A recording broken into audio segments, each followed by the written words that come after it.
ఈ గౌరవ సభకు రాను, గౌరవ సభ అయితేనే వస్తానని చెప్పిన ఆయన విజ్ఞప్తికి ప్రజలు ఆశీర్వదించడం, ఆయనకి 164 సీట్లు ఇచ్చి మరి ముఖ్యమంత్రి చేయడం జరిగింది.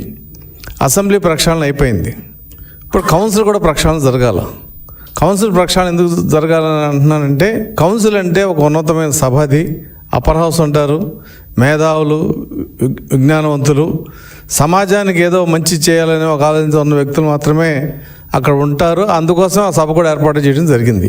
కానీ ఇవాళ పరిస్థితి చూస్తే, గత ప్రభుత్వం ఎవరినైతే ఎమ్మెల్సీలుగా పెట్టిందో వాళ్ళని చూస్తే అసలు మనం ఎడిపోతున్నాం అనే అంశం కూడా ఆలోచించుకోవాలి. మర్డర్ చేసిన వాళ్ళు, రౌడీ షీటర్లు, లేదంటే మ్యారేజ్ వ్యవస్థను అపహాస్యం చేసిన వాళ్ళు, ఇంకా అనేక క్రిమినల్ కేసులు ఉన్న వాళ్ళందరూ కూడా ఇవాళ కౌన్సిల్లో ఉన్నారు. వాళ్ళు వినేది లేదు, చెప్పేది లేదు. ఎవరన్నా మాట్లాడుతుంటే మొత్తం అందరూ లేచి సభని డిస్టర్బ్ చేయడం తప్ప వాళ్ళు చేసే కార్యక్రమాలు లేవు. కాబట్టి అసెంబ్లీ ఏ రకంగా అయితే ప్రక్షాళన అయ్యిందో ఆ రకంగా కౌన్సిల్ ప్రక్షాళన చేస్తేనే ఇవాళ ఇక్కడ ప్రభుత్వం సజావుగా సాగుతుంది. అందుకు మొదటి అడుగ్గా ఇవాళ ఏదైతే కృష్ణా, గుంటూరు, ఉభయ గోదావరి జిల్లాల్లో ఉన్న 2 గ్రాడ్యుయేషన్ సీట్లు, అలాగే అటు ఉత్తరాంధ్రలో ఒక టీచర్ ఎమ్మెల్సీ, ఈ 3 కూడా ఈ కూటమికి సంబంధించిన ఎన్నికలుగా మేము భావిస్తున్నాం.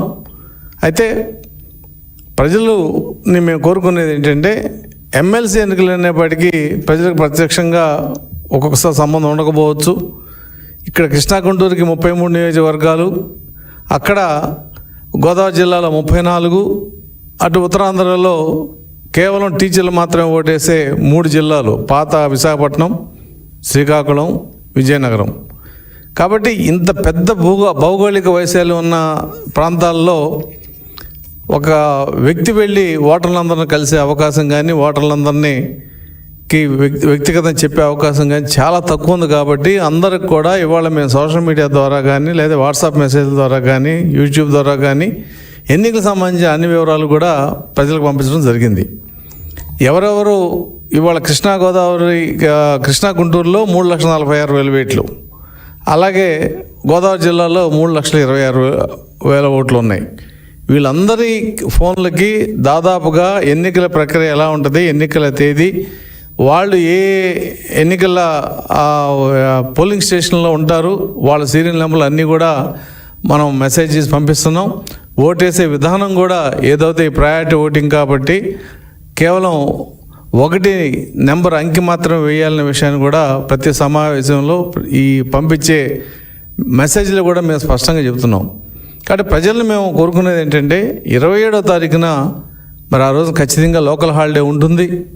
తమ వ్యక్తిగత పనులు ఏదైనా ఉంటే దయచేసి, అత్యవసరమైన పనులని వాయిదా వేసుకొని మేము అడగలేము, కానీ చిన్న చిన్న అంశాలు ఏదైనా ఉంటే వాటిని వాయిదా వేసుకుని 27వ తారీఖున అటు ఉద్యోగ సంఘాలు, ఉపాధ్యాయ సంఘాలు, పెన్షనర్సు, కేంద్ర ప్రభుత్వ శాఖల్లో ఉన్నవాళ్ళు, కేంద్ర రంగ సంస్థలు, అలాగే ప్రైవేటు విద్యా సంస్థలు, అలాగే ప్రైవేటు వ్యవస్థలు అందరినీ మేము విడివిడిగా ఇప్పటి వరకు మాకు అవకాశం ఉన్న వరకు కలిసాం.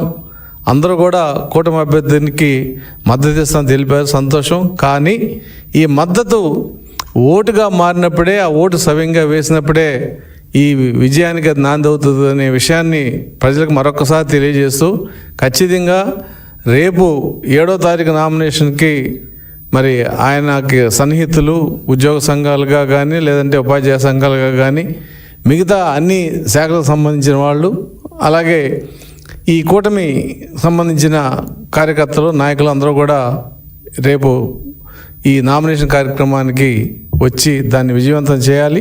అలాగే 27వ తారీఖున అందరూ కూడా ఏదైతే పోలింగ్ స్టేషన్ నెంబరు, అలాగే వాళ్ళ ఓటరు సంఖ్య కూడా మేము అందరికీ పంపించడం జరిగింది. ఎవరికైనా తెలియని పక్షంలో ఆ నియోజకవర్గంలో మరి వాళ్ళ ఆ ఎమ్మెల్యే ఆఫీస్లో కానీ, లేదు అర్బన్ ఏరియాలో అయితే ఆ కార్పొరేటర్ కానీ, ఆ డివిజన్ అధ్యక్షులకు కానీ ఎవరినైనా కూడా ఆ వివరాలు ఇంకా ఎవరికైతే రాలేదో వాళ్ళకి పంపించే అవకాశం ఉంటుంది.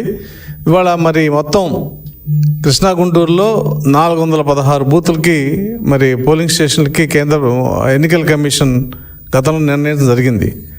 కానీ 3,56,000 ఓటర్కి ఎక్స్ట్రా ఇంకా 80 పోలింగ్ కేంద్రాలు కావాలని చెప్పి కేంద్ర ప్రభుత్వానికి రాయటం జరిగింది. కాబట్టి ఇవన్నీ కనుక వస్తే 483 పోలింగ్ కేంద్రాలు 3,56,000 మంది ఓటర్లకి ఓటు వేసేందుకు ప్రతి మండలంలో కూడా, ప్రతి మండల హెడ్ క్వార్టర్లో కూడా ప్రభుత్వ హై స్కూల్స్లో కానీ కాలేజీలో కానీ ఈ పోలింగ్ స్టేషన్లని అరేంజ్ చేయడం జరిగింది. దయచేసి ఓటర్స్ అందరూ కూడా ఇది నేను నా ఒక్క ఓటు వేయకపోతే వచ్చిన నష్టం ఏంటనే విషయాన్ని ఆలోచించకుండా బాధ్యతగా, ఎందుకంటే ఎమ్మెల్సీ ఓట్లు కానీ ఎంపీ ఓట్లు కానీ వ్యక్తిగత ప్రభావం కంటే కూడా పార్టీల బాధ్యత తీసుకుంటేనే సక్సెస్ అవుతాయి. ఇవాళ ఈ రాష్ట్రంలో జనసేన, బీజేపీ, తెలుగుదేశం కలిసిన రాజకీయ బలం ఎంత అనేది ఎవరు చెప్పనవసరంలా.